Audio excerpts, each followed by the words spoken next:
नमः सिद्धि ओम नमः सिद्धेभ्यः ओम नमः सिद्धेभ्यः।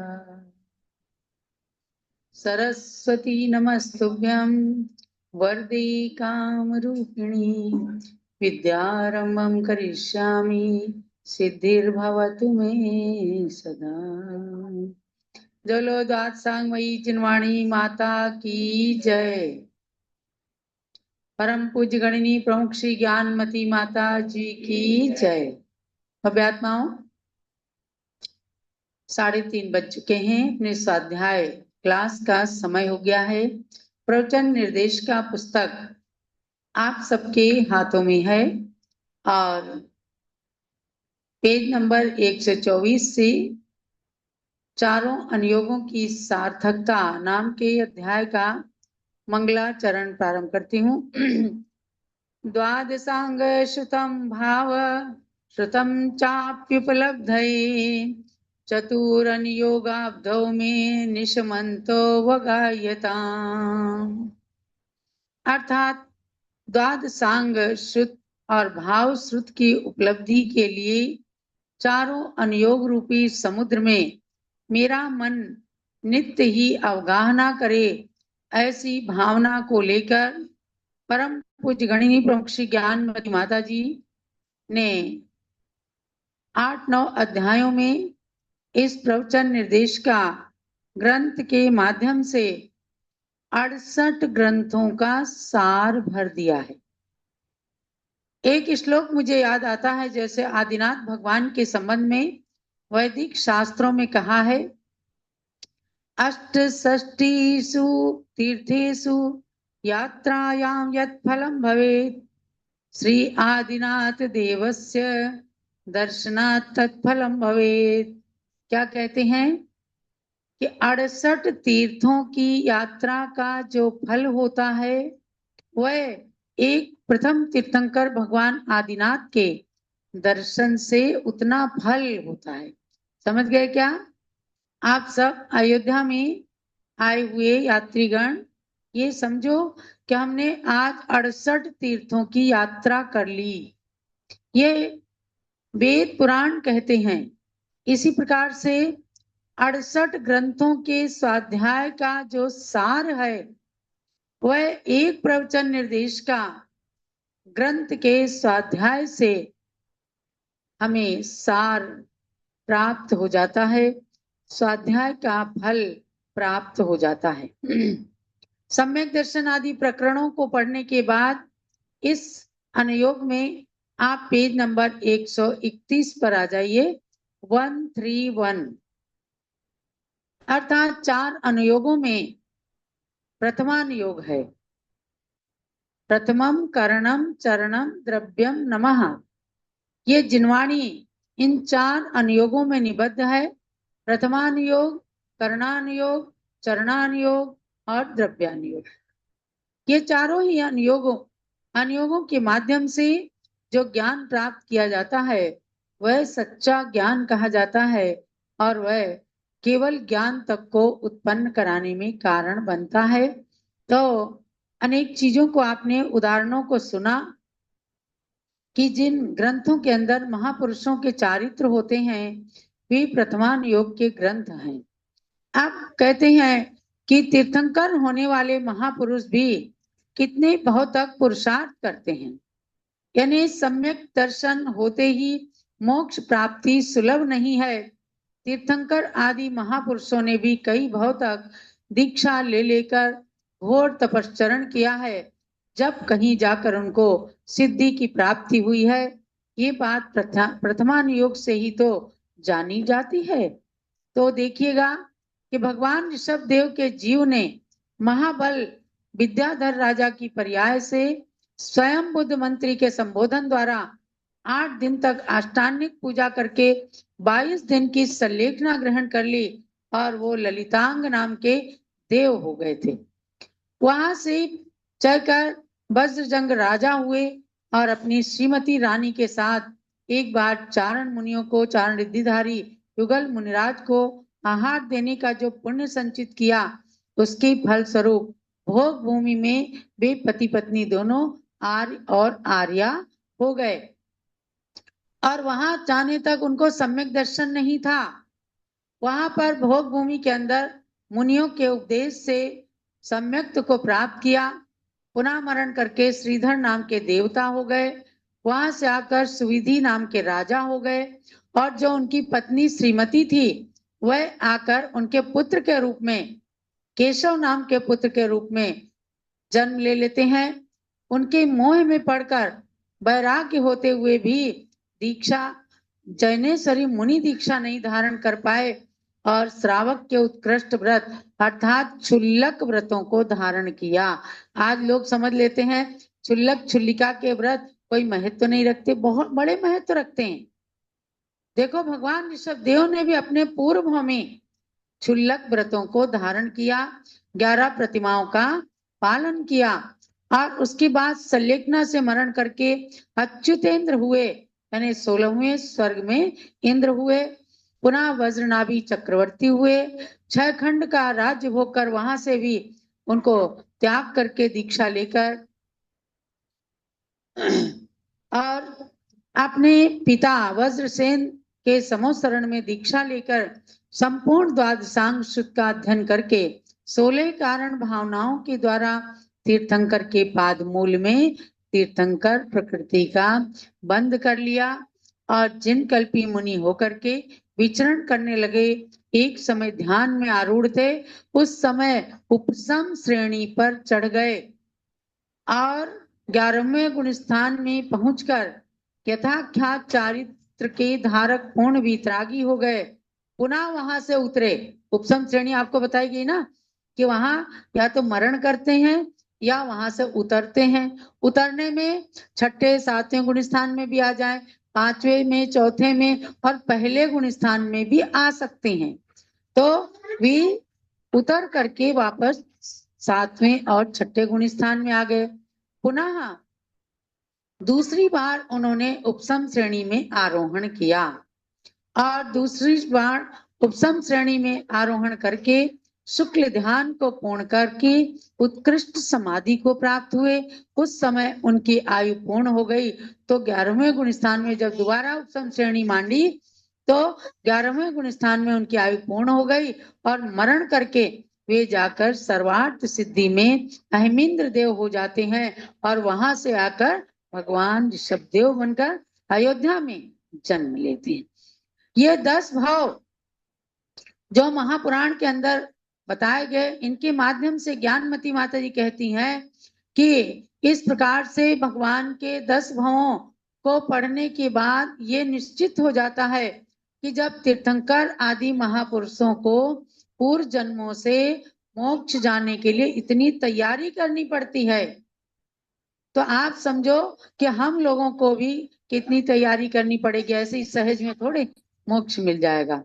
भाव भाव में तपस्या करना पड़ेगा, अभ्यास करना पड़ेगा।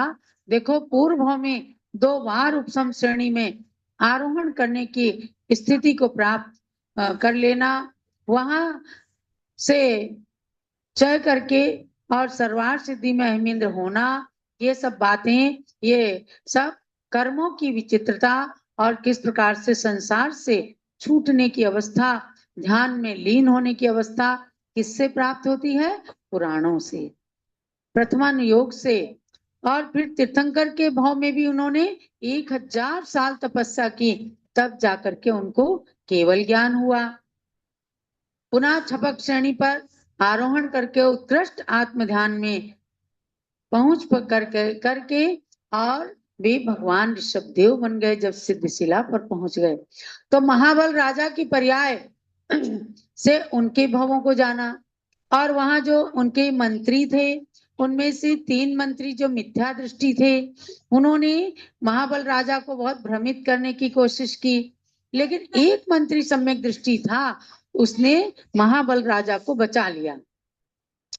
तो मिथ्यात्व के पाप से 2 मंत्री तो निगोद में चले गए, एक मंत्री मिथ्यात्व के कारण नरक में चला गया। तो नरक में जाने वाले मंत्री के जीव को तो श्रीधर देव की पर्याय में महाबल राजा ने, ऋषभ देव भगवान ने पूर्व जन्म में उसे तो जाकर नरक में संबोधित कर दिया। लेकिन निगोद में जाने वाले जीवों को वहां कोई कान वान है ही नहीं, एक इंद्री है और एक श्वास में 18 बार जन्म मरण करते हैं, तो वहां तो कोई उन्हें संबोधन प्रदान कर ही नहीं सकता। इन सब उदाहरणों को पढ़कर मिथ्यात्व से कितना भय उत्पन्न होता है। जो आज तमाम कुरीतियों में फंसे हैं, उनको सोचना है क्या हम सम्यक दृष्टि बने रहें, हम तीर्थंकर भगवान और सच्चे देव साथ गुरु के ऊपर श्रद्धान करके सम्यक दर्शन को कभी ना छोड़ें। हो यदि मैं किंचित भी जिनवाणी के प्रति अश्रद्धा करके मिथ्यात्व को प्राप्त हो जाऊंगा, तो पुनः यदि निगोद में चला गया तो क्या होगा। डरो भव्यात्माओं, डरो, पाप से डरो, पाप से घृणा करो, पापी से नहीं। लोग आज रावण के पुतले को जलाते हैं और मन में बैठे रावण को नहीं जला पाते। इसलिए पाप से डरो, क्योंकि पाप हमें नरक निगोद में ले जाने वाला है। मुझे कौन वहां उपदेश देगा। इसलिए शास्त्र के वाक्यों पर अश्रद्धा करके अपने सम्यक्त्व को नहीं गंवाना चाहिए। ऐसे न जाने कितने उदाहरण हैं कि एक चिन्ह प्रतिमा के थोड़े से अपमान से रानी कनकोदरी ने अंजना की पर्याय में 22 वर्ष तक किस तरह से पति वियोग का दुख सहा। जब ये पढ़ते हैं तो मन में आता है अपने से जरा भी अपमान न होने पाए। लोग एक दूसरे की ईर्ष्या में भगवान का, गुरु का, शास्त्र का अपमान करने में भी नहीं डरते। तो ऐसे ऐसे उदाहरणों को जब पढ़ेंगे तो होगा, मन के अंदर चिंतन आएगा कि हे भव्य प्राणी, इनमें क्या रखा है। अगर हमें नरक निगोद में जाना पड़ा तो घोर दुखों को सहन करना पड़ेगा। एक सीता ने वेदवती रानी की कन्या की पर्याय में एक मुनि को भाई बहन के रूप में उन्हें झूठा दोष लगा दिया। इतना कर्म बंद हो गया उसको कि सीता की पर्याय में निर्दोष होते हुए भी उसका निष्कासन हुआ। एकदम निर्दोष होते हुए रामचंद्र ने उसका त्याग कर दिया। ये उसके कर्म का ही तो दोष था। अयोध्या वासी तो उसके लिए निमित्त बन गए थे। सीता यही कहती है कि मेरे कर्मों का दोष था और उसे लोकापवाद को प्राप्त होना पड़ा, निष्कासन का दुख सहना पड़ा। ऐसे ही न जाने कितने उदाहरण है और अच्छे अच्छे उदाहरण है। रोहिणी व्रत को किसी ने किया तो उसे रोना ही नहीं मालूम था, दुख शोक नहीं मालूम था। सुगंध दशमी का व्रत किया तो एक दुर्गंधा ने अपने शरीर को बिल्कुल सुगंधित कर लिया। सिद्ध चक्र विधान किया तो मैना सुंदरी ने अपने पति सहित 700 कुष्ठियों का कुष्ठ रोग दूर कर दिया। तो इस प्रकार से तमाम उदाहरण मिलते हैं। और छोटे छोटे बच्चों को भी बताना है कि कोई जीव मर रहा हो, किसी को कोई कष्ट हो तो हमेशा नमोकार मंत्र पढ़ना। समझे बेटे। एक राजा ने एक मरते हुए कुत्ते को नमोकार मंत्र सुनाया तो वो मर करके यक्षेंद्र हो गया कुत्ता, और उसने आकर के राजा को हमेशा कभी कोई कष्ट होता तो आकर के उनकी सहायता करता। ये है कि बच्चों को हमेशा नमोकार मंत्र को पढ़ने का संदेश देना।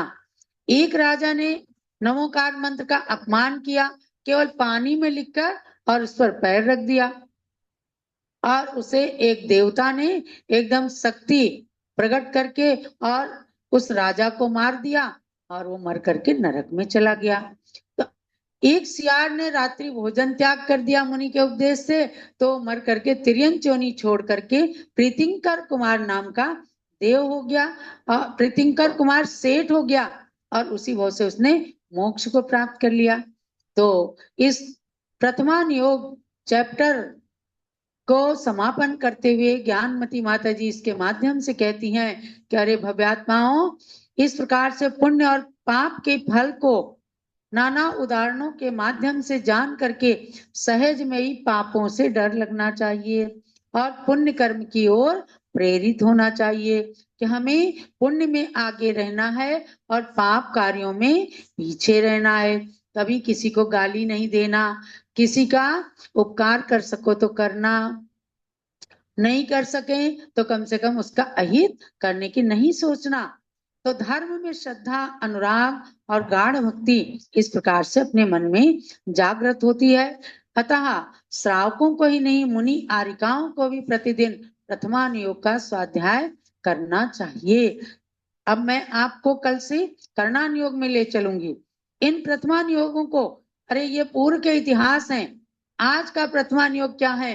आज के प्रथमान योग हमारे आचार्य शांति सागर महाराज, गणनी ज्ञानमती माता जी, ये आज के प्रथमान योग हैं। हम इनके जीवन को पढ़ें कि किस प्रकार से आचार्य श्री ने कष्टों को सहन करके मुनि परंपरा जीवंत कर दी। किस प्रकार से एक मैना बालिका ने कष्टों को सहन करके और सबकी बातों को छोड़ करके और केवल स्वाध्याय के बल से इन्होंने प्रथम बाल योगिनी बनने का अवसर प्राप्त कर लिया, सौभाग्य प्राप्त कर लिया। आज 90 साल की उम्र के अंदर 72 साल की इनकी तपस्या हो गई और जो भी चीज वचन से कुछ भी कहती हैं वही पूरा हो जाता है। आप सब लोग आज अयोध्या में क्यों बैठे हो? इसलिए कि ज्ञानमती माता जी अयोध्या में हैं। आज संसार की दृष्टि अयोध्या की ओर है। भाई अयोध्या में क्या ऐसा है?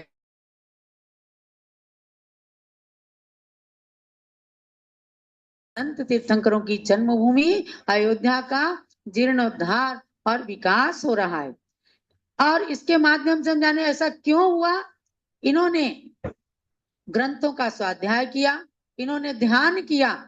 आपको मैं एक इनके ध्यान की बात बताती हूँ कि इन्होंने इतनी गहराई से, सूक्ष्मता से भगवान के चरणों में बैठकर ध्यान किया कि हमेशा ध्यान की उपलब्धियां होती गई। सुनो एक ध्यान कथा सुन लो, सुनो एक ध्यान कथा सुन लो, ध्यान के बल पर तीर्थों की उद्धार कथा सुन लो, सुनो एक ध्यान कथा सुन लो। अवध प्रांत की एक कन्या ने साध्वी पद धारा, गणिनी माता ज्ञानमती बन निज को श्रृंगारा, उन्हीं की ज्ञान कथा सुन लो। ध्यान में उनने कब क्या पाया, सत्य कथा सुन लो, सुनो एक ध्यान कथा सुन लो, सुनो एक ध्यान कथा सुन लो। क्या क्या ध्यान किया इन्होंने और क्या क्या उपलब्धियां पाई आप जानेंगे। प्रभु पारस का ध्यान किया तो रत्न त्रय पाया। इनकी जन्म भूमि टिकैत नगर अयोध्या से 70 किलोमीटर दूर है। एक चमत्कारिक पारसनाथ भगवान वहां विराजमान है। उनके पास ध्यान करते करते इन्होंने अंतरंग में मांगा, हे प्रभु पारस, मैं अब इस नगरी में रत्नत्रय को धारण करके आऊं। प्रभु पारस का ध्यान किया तो रत्नत्रय पाया, उसमें मन एकाग्र किया तो गुरु दर्शन पाया। अमर वाणी गुरु की सुन लो, जिसको सुन जीवन निकरा, शांति कथा सुन लो, सुनो एक ध्यान कथा सुन लो, सुनो एक ध्यान कथा सुन लो। उसके बाद क्या किया इन्होंने? पारसनाथ भगवान का ध्यान किया तो इन्हें गुरु मिले, आचार्य शांति सागर महाराज मिल गए। उसके बाद ये पहुंचती हैं विहार करते करते कर्नाटक के श्रवण बेलगोला में। गोमटेश का ध्यान किया तो जम्बू द्वीप मिला, हस्तिनापुर के उपवन में हो वैसा कार किला, वहां की छवि मन में धर लो, दर्शन करके जन्म जन्म के सब पातक हर लो, सुनो एक ध्यान कथा सुन लो, सुनो एक ध्यान कथा सुन लो। मैंने भगवान बाहुबली का ध्यान किया तो इनको 13 दीप मध्यलोक की पूरी रचना बनी दिखी ध्यान में।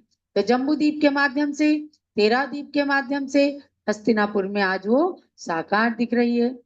जम्बू द्वीप की प्रतिमाओं का एक दिन ध्यान किया, नगरी अयोध्या आदिनाथ का दर्शन प्राप्त किया, वहां की भ्रमण कथा सुन लो, महामस्तकाभिषेक उत्सव की महिमा सुन लो, सुनो एक ध्यान कथा सुन लो, सुनो एक ध्यान कथा सुन लो।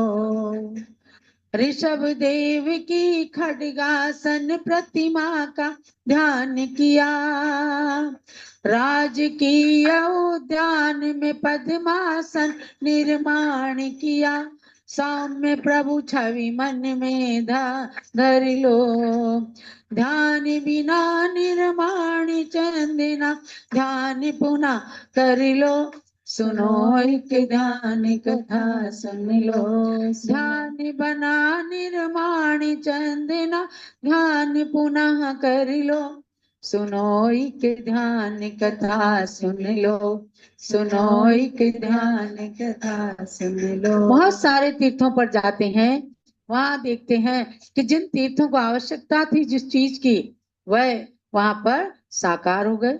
एक जगह हम बिहार कर रहे थे तो लोगों ने कहा कि ज्ञानमती माता जी हैं, ये ध्यानमती माता जी हैं।